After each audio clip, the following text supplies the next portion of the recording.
How do Chinese houses differ from American houses? A lot of concrete is used for starters. But depending on which part of the country you live in can determine the difference between insulation etc. There are a lot of single-pane windows here. It seems double glazing is something which is either just too unheard of, or too expensive for many. It's not uncommon to hear the footsteps or voices of your neighbors through the walls of your home.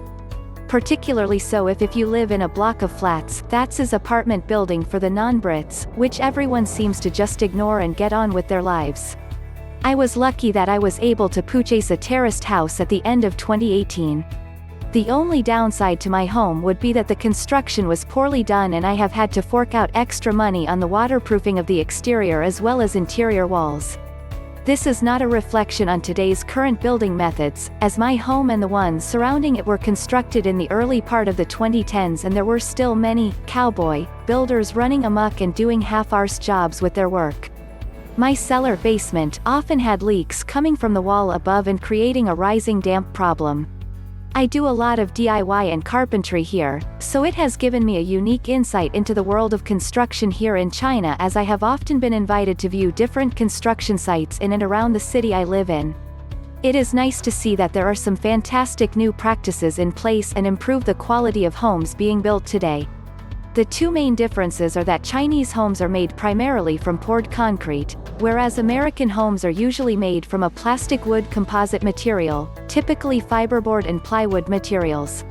Builders often describe engineered wood as having the strength of concrete with the flexibility of plastic. However, it's difficult to deploy compared to the older poured concrete approach, so builders in China have not been using it.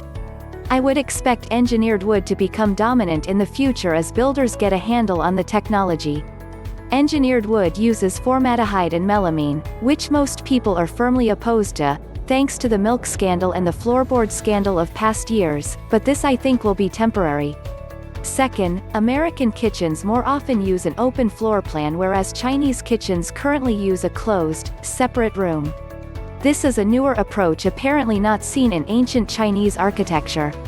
In recent history, stir-fry has become extremely popular in China, and kitchens have adapted to accommodate the huge amount of oil smoke that would otherwise get everywhere. The stir-fry and white rice fad in China has been going on for several decades, but top scientists in China are firmly opposed to this habit, and are encouraging things like black rice and convection cooking. So, we can expect the return of open kitchen floor plans in the future. Based on my experiences in mainland China, the houses can be divided into two types.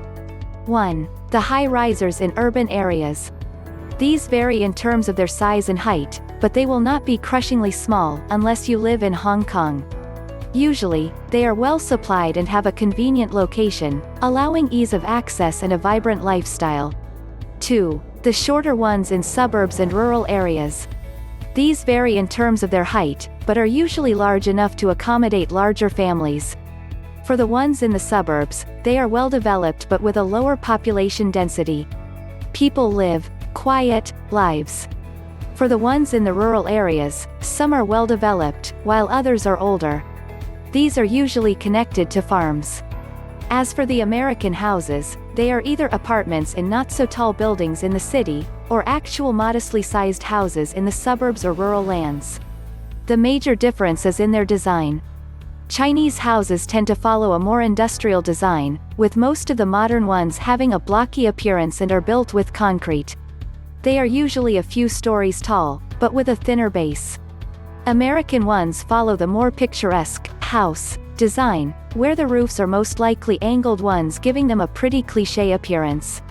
These usually are at 1 to 2 stories tall, but they have a wide base. More houses are built with wood as the primary material.